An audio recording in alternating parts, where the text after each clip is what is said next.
ইয়ার পালন করা কি জায়েজ? যদি কোনো মুসলিম ধর্মাবলম্বী কোনো ব্যক্তি বা কোনো ব্যক্তিবর্গরা এই দিনটিকে যে কোনো আচার আনুষ্ঠানিকতার মধ্য দিয়ে পালন করে তবে কি সেটি সঠিক হবে? এ সম্পর্কে হাদিসে কি বলা আছে, কি বা বলেছেন প্রিয় নবী সাল্লাল্লাহু আলাইহি ওয়াসাল্লাম? এটি পালন করে মারাত্মক কোনো গুনাহের কাজ করছেন না তো? এই হ্যাপি নিউ ইয়ার পালনে আপনি বা আপনার পরিবারের কেউ যুক্ত নেই তো? প্রিয় দর্শক, আজকের এই ভিডিওটি পুরো মুসলিম জাতির জন্য গুরুত্বপূর্ণ, তাই ভিডিওটি সম্পূর্ণ দেখুন, নিজে দেখুন এবং অন্যদেরকেও এই সম্পর্কে জানাতে ভিডিওটি তাদের কাছে শেয়ার করে দিন। এছাড়াও যারা এই হ্যাপি নিউ ইয়ার পালন করা পছন্দ করেন না তারা অবশ্যই কমেন্টে একবার আলহামদুলিল্লাহ বলবেন। তো চলুন ভিডিওটি শুরু করা যাক। প্রিয় দর্শক, আমরা সকলেই জানি প্রত্যেকটি ধর্মের একটি তারিখ নির্ণায়ক গণনা সূচি থাকে, যাকে এক কথায় অনেকে ক্যালেন্ডার বলে থাকে। প্রতিটি ধর্মের জন্য আলাদা আলাদা এই তারিখ নির্ণায়ক গণনা সূচি থাকলেও বর্তমানে বিশ্বের সকল দেশের মানুষই ইংরেজি ক্যালেন্ডারের উপর ভিত্তি করে তারিখ গণনা করে থাকে। কিন্তু আপনারা অনেকেই হয়তো জানেন না, এই ইংরেজি ক্যালেন্ডার খ্রিস্টান ধর্মাবলম্বীদের সুবিধার্থে বানানো, যেখানে যীশু খ্রিস্টের জন্মের পূর্ব এবং পরবর্তী সময় দ্বারা নির্ধারিত। অর্থাৎ এটি খ্রিস্টান ধর্মাবলম্বীদের একটি উৎসব, এবং এই উৎসবে যদি কোনো মুসলিম অংশগ্রহণ করে তবে সে সরাসরি শিরকে লিপ্ত হতে পারে।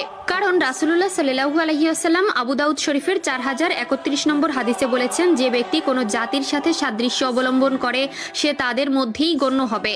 কারণ ইসলাম ধর্মে আল্লাহর উৎসব মাত্র দুইটি, যেটির একটি হলো ঈদুল ফিতর এবং অপরটি ঈদুল আজহা, যে সম্পর্কে রাসূলুল্লাহ সাল্লাল্লাহু আলাইহি ওয়াসাল্লাম সহিহ বুখারীর 952 নম্বর হাদিসে বলেন, প্রত্যেক জাতির নির্দিষ্ট উৎসব আছে এবং এটি আমাদের উৎসব, যা দুটি ঈদে বিভক্ত।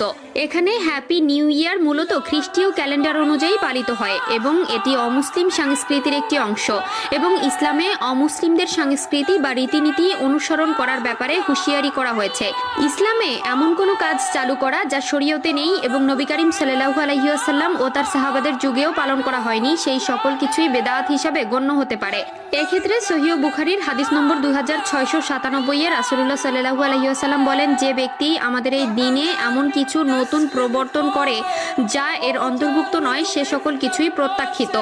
সেক্ষেত্রে শুধুমাত্র শুভেচ্ছা বিনিময় করা অর্থাৎ হ্যাপি নিউ ইয়ার বলা, এটি যদি অমুসলিম কিংবা তাদের ধর্মীয় প্রথার অংশ হিসাবে বলা হয় তবে সেটি ইসলামে পরিত্যাজ্য। তাই যদি কোনো মুসলিম ইংরেজি বর্ষপূর্তি উপলক্ষে কোনো আচার অনুষ্ঠানে যুক্ত হয় তবে সেটি তার জন্য নাজায়েজ বলে গণ্য হবে। তাই যদি আপনি একজন মুসলিম হয়ে থাকেন তবে আপনার সন্তান, ছোট ভাই কিংবা বড় ভাই, যে কোনো আত্মীয় স্বজনদের এই সম্পর্কে সতর্ক করা আপনার ধর্মীয় দায়িত্ব। আল্লাহ তাআলা আমাদের সবাইকে বোঝার তৌফিক দান করুক, আমিন।